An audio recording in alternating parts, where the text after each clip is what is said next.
My name's Rob Nunley. I am the head of plot and one of the founders of Amnesty. I've been LARPing and playing role-playing games. Well, I've been LARPing for about 10 years, and I've been playing role-playing games in general for about 20. And what's kind of your history, player versus creator? So I first started LARPing back in college, and that was about 2010. That was at a local LARP that's no longer running. That was called Dominion the Red Shores. It was my first Boffer LARP, but I also did. There's a system called the Nexus LARP system that runs in anime conventions up and down the East Coast. That was actually my first real experience LARPing. I ended up taking a break and doing from Boffer LARPing, and in 2014 I started doing classic vampire parlor LARPing with the Mind's Eye Society. And a few years into that, I started dipping my toes into running games. I ran some of the local chapters, did some storytelling there for Mind's Eye Society. And then I got picked up for a local Nexus LARP chapter at Ichiban Con, which is an anime convention in Charlotte. And so I've done about, I think, 6 years now. I think it's been about 6 years that I've been on staff for Ichi-LARP. And then obviously Amnesty has been a like 2.5 year project that we've been working on. So, but all while that's been going on, I've still been playing at other Nexus LARPs. I'm since retired from the MES, but also, of course, local LARPs like Lands of Exile, and then more LARPs up north, Damarung, Velvet Noir, and Malleus. So, what can you tell me about the conversation you had with Rachel that kind of started all of this? I think we were heading up to Damarung. So I used to be a delivery driver. I like driving, so I'm the chauffeur for all of our trips. The 9-hour trips up north for LARPs in Pennsylvania. We were going up, and she was very sleepy. But I need something. I can't just listen to music, or I'll start going to sleep because it takes me no brain power to drive. So I needed some kind of conversation, and I was just trying to think of random questions. And I turned to her and I'm like, okay, so what does your dream LARP look like? What if you had a dream LARP? What would it be? And she's like, well, actually, I had this idea that I started writing a while back, but obviously it never went anywhere. It was basically just kind of like a rip off of Lands of Exile. It didn't really have it. It like had a lot of the same mechanics, but I had this story, and I'm like, well, tell me about it. And she starts telling me about this world that she had imagined, and what was in it, and all of the different like lore that she had written. And then she was like, oh well, and then I had kind of these ideas for mechanics, but like I said, it's really just like it's nothing new or inventive. And I was like, well, I like mechanics. I think the lore is really cool. If you have let's talk. I like designing stuff. Let's see if we can think of anything crazier. Started just throwing ideas for mechanics, and that became like our pastime. Every time we would go up to Pennsylvania for a game, we would come back down and being like, okay, we're still LARP brain. Let's think of more stuff. What would be fun? What would be interesting? Did you find any inspiration from media or real life for a game that is meant to scare its players? Back in college, so I went to NC State, and NC State has a really great group, which is the Tabletop Gamers Club.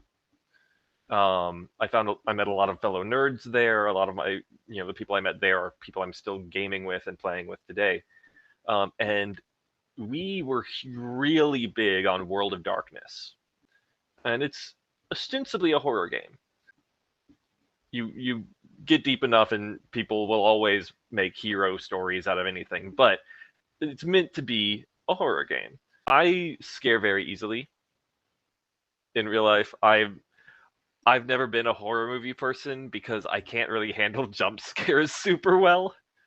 So, but I do like horror films, and so I've always looked for the slow suspense, the movies where it's a matter of horror, not from jump scares, but from the existential just dread and horror of what you're looking at, and like the realization of everything that's going on.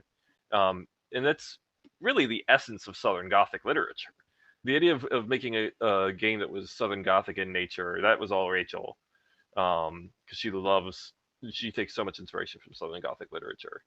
But when it came to adapting it into a game and adapting it into a rules set, I took a lot of inspiration from horror tabletop games and from a lot of just like some horror video games as well.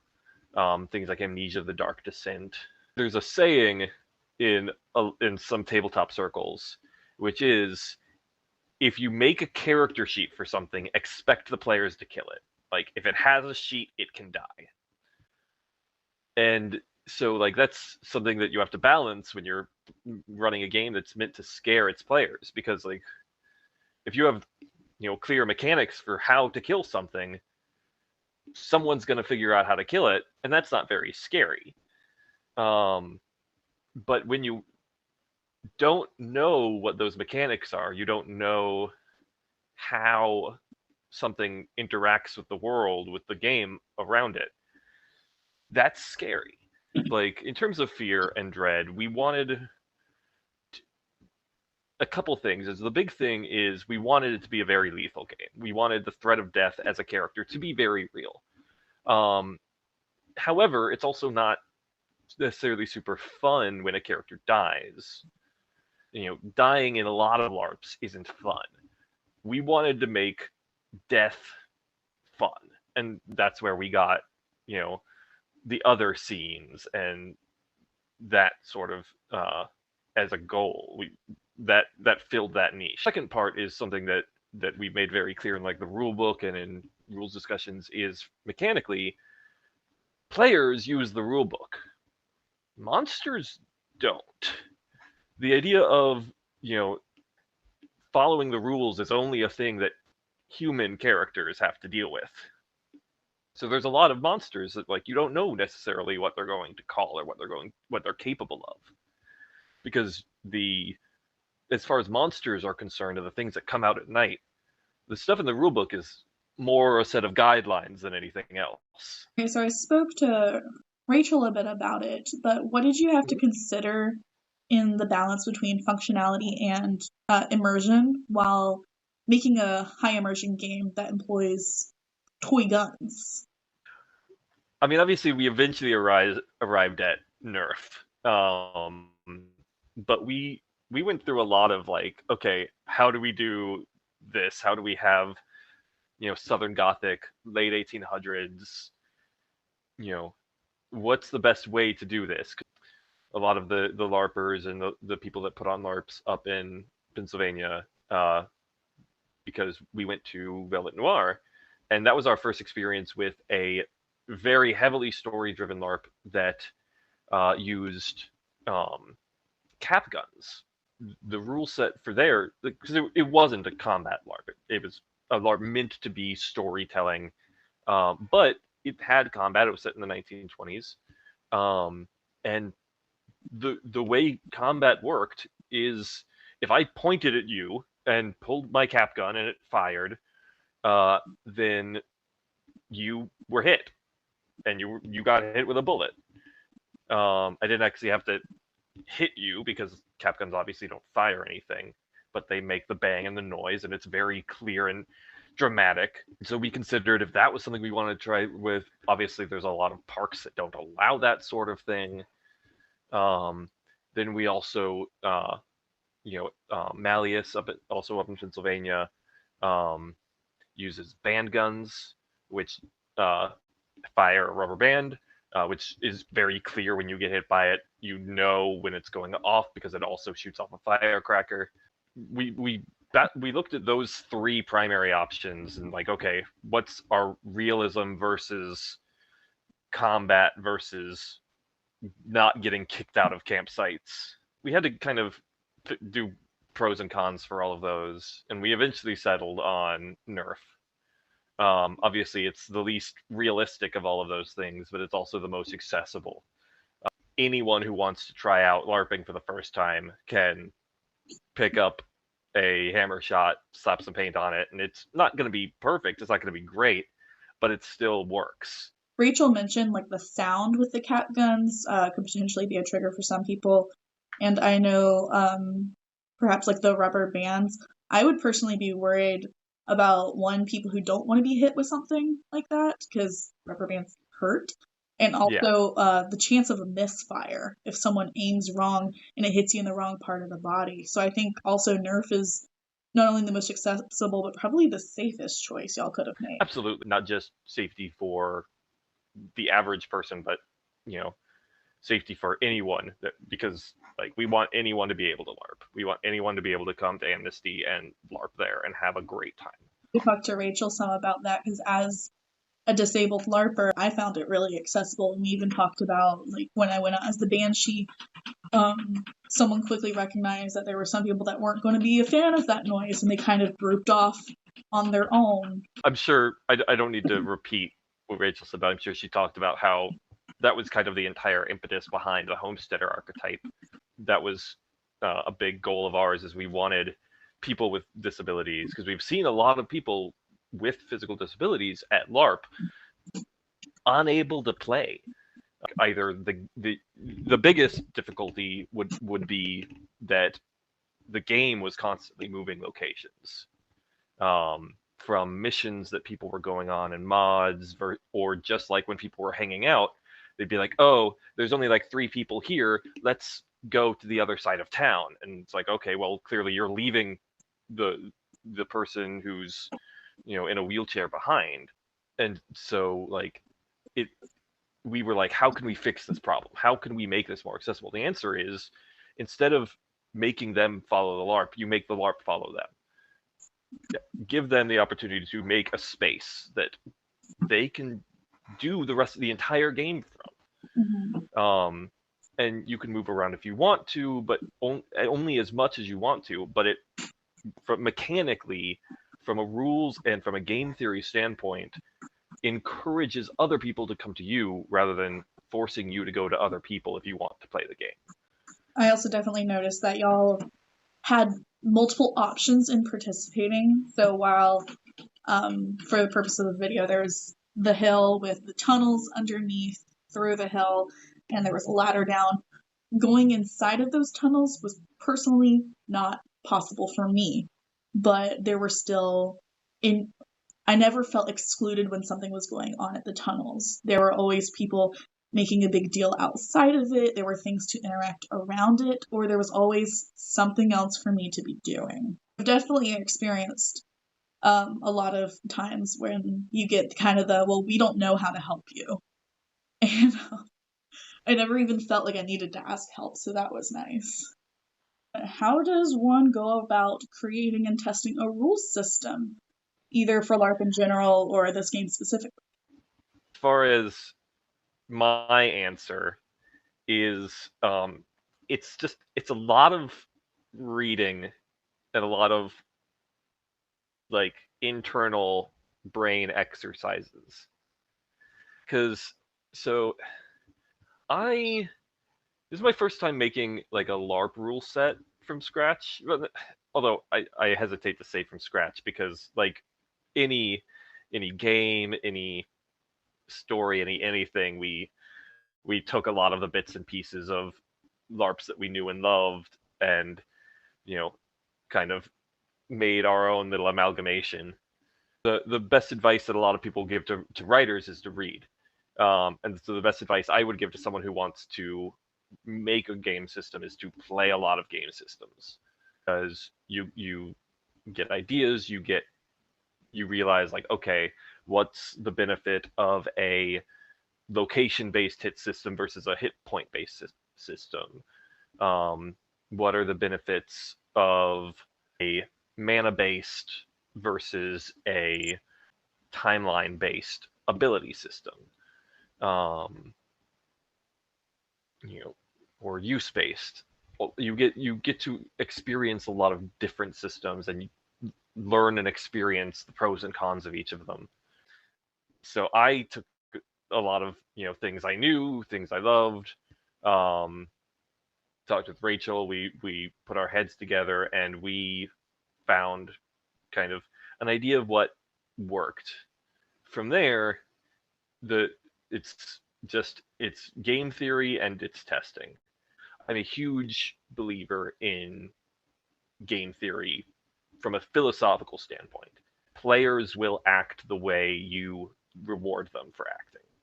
I'll use Vampire LARP as an example. One of the best ways to get more powerful in Vampire LARP is to diablerize another character and kill them. Players want to be more powerful. Getting more powerful is a reward, so it encourages players to kill other players. The most common thing you see in LARP or tabletop at all, you want players to keep playing your game. So you give them experience points after every game. You reward them for continuing to play, they'll continue to play. It's a lot about thinking about what you want your players to do and then trying to figure out how to put your rule system in place so that they do it. For example, we talked about death and making Amnesty a lethal game. We reward dying.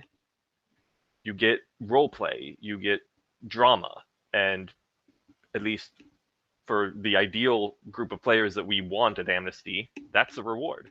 Was there anything else, like logistically, you had to consider while making this player experience? Well, the logistics is a whole beast. Rachel, when we had first kind of discussed everything, she was like, well, now that it's like becoming a real thing, like I never really wanted to run this game. I really just wanted to play in it. And I was like, well, I'll run it. But we don't know the first thing about like renting out sites. We don't have that kind of money. We don't have that. We don't know what we're doing with insurance or any of that until enter our friend Emil.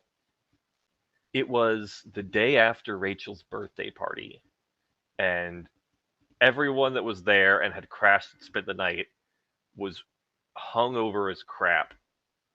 And we went to get crepes. We ended up talking about Amnesty a little bit, like Rachel and I. And Emil was like, I want to run this game. We started talking to Emil on the business side because we were both like, we don't want to do logistics. And it was like, that's what I can do. Emil handled all of the logistics of insurance and location and helped us get like a big head start on costuming for NPCs. And is really like, he's just a wizard with money and with all of the logistics of putting on a LARP. Like Amnesty from a logistics standpoint could not have happened without him. Something I personally haven't seen in games before that you guys employed was directed cast. Can you kind of tell me a little bit about the use of directed cast and why y'all chose to go that route? Directed cast was something that that myself and I think Rachel as well first saw at Damarung up in Pennsylvania. Damarung is an emergent LARP, which is a factioned game. So it doesn't really use NPCs. It has groups of player factions that are all inherently semi-antagonistic towards each other. So the way that they helped make sure that that kind of lore got enforced of the like tension and the antagonism between factions is the heads of each faction they're not NPCs, but they're not players either. They're directed cast. So you have, these characters that are essentially player characters. You have people who play them. They play them the way they play them based on the character, the same way a player character would, except they work directly with plot between games or even sometimes during to know, okay, this is what's happening. This is what needs to be seeded. In the case of this scene, I need to act this way in order to get the story to move in the right direction. The directed cast at Amnesty worked basically the same way. Designed their characters. We gave them roles that we needed filled for positions of authority within the town. We knew that we needed a sheriff for the town based on uh, the genres we're trying to get a lot of inspiration from. You know, you need a sheriff, you need a lot of people that have different things like that. You know, someone to handle books, but it's always a mess when that kind of thing gets put into a player's hands. It's impossible to do that without causing some kind of drama. But also at the same time, having it be a fully NPC thing can also be difficult. So we kind of found the best of both worlds and split the difference. And ZR did an amazing job in that sheriff role at the first game, and I'm very excited to see more out of them for that. It's just about kind of splitting the difference between player and NPC. Can you share with us any future plans for Amnesty? I mean, so absolutely growth. We had about like a little under 50 people for the first game, and the site can definitely hold more. And I would love to see more. The like response that we got after the first game was mind blowing and incredible. We put a ton of work into the game, and we wanted it to be something that people loved. But I don't know if anyone is ever truly prepared for success. And so seeing all of the people like bringing in their friends and talking about the game and how much they enjoyed it. Someone had shown me actually very recently to a Reddit thread where someone has recently moved to North Carolina from I think Texas, if I remember right. I don't remember. My memory's bad. But and they're like, hey, here are some games I found in North Carolina. Does anyone like recommend some of these games? And Amnesty was on that list. Like, there are people that I've never met who, and like, because when you first start a game, you know, you expect it to be like, ah, yes, all of these people are people I know. But we had, you know, people that I was meeting for the first time at the first game of Amnesty. And then now we have more people that know about the game that I've never talked to or met, which it's very good to hear, but it's also like a bit unexpected because you, like I said, I was never prepared for this like little passion project of me and Rachel's to actually like get to this point, let alone do well. I mean, I had expectations, but I didn't really know what to expect coming from a horror game. I hadn't played that genre before. I knew this was a whole different system than the LARPs I'm used to. And I could tell people were really excited going into it, but the reaction after the actual event was almost explosive.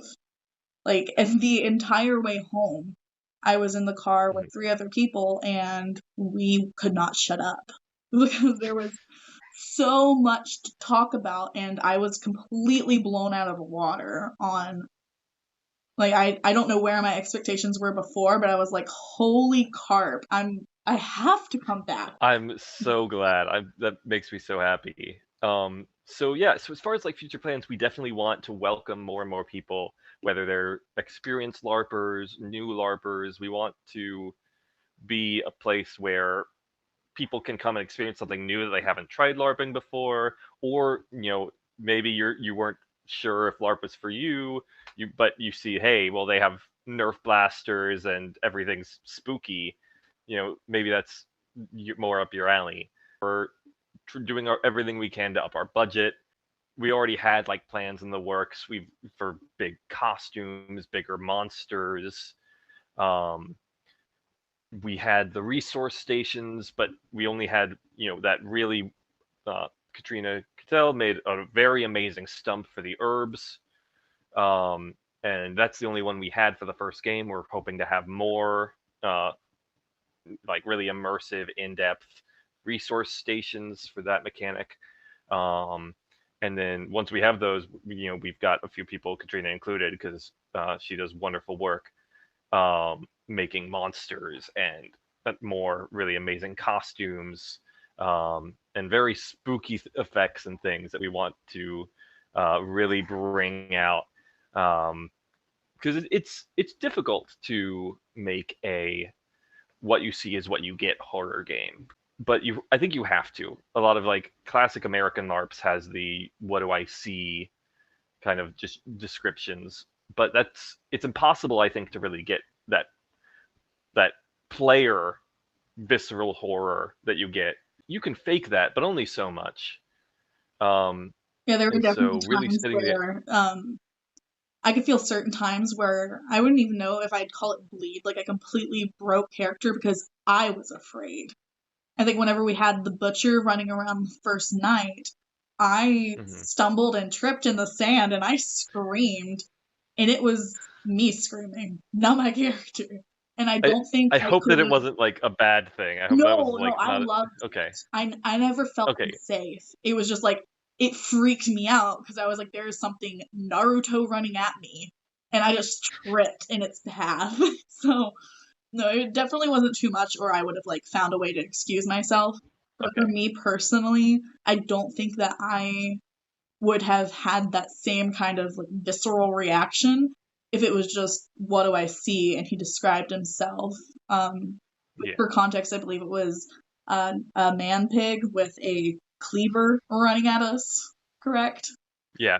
What? The like pig-headed man with the butcher's apron and the cleaver, um, very large, muscular, absolutely terrifying costuming. Shout out to Nick Lanehart for that one. That was actually his personal costume that he let us tap him for. Uh, so we're hoping to get a lot more things like that. A lot more really immersive monster costuming. And as time goes on, uh, you know, that's really what we're going for is just keep building. Yeah. Um, and so we'll hopefully as we go on build a library of costumes and things like that as we have more time and money, because we just want to keep putting into the game and keep making sure that we can keep have players have this amazing time playing in this world. um, to quote Rachel, everyone made an amazing castle out of the sandbox we gave them, um, and we just want to keep making this sandbox bigger and better. If you could summarize Amnesty in one sentence, what would it be? Southern Gothic frontier town that when night falls, spooky things happen. You want to just take a moment, you can let people know where to find Amnesty or where to find you. Amnesty, we have a Facebook group, we have a website, amnestylarp.com. You can find us also linked on any of the King Heron groups or sites. We have a Discord. You can get the link to that from the Facebook. You can contact me through the Discord or through the Facebook group. We also have emails that I am admittedly escaping my mind right now, but they're also on the website. You can contact us if you have any questions at all. I love talking to people about the game. Feel free to hit me up. Any questions, anything. Um, we're here. We want to talk to people about the game. We want to spread the news, so to speak.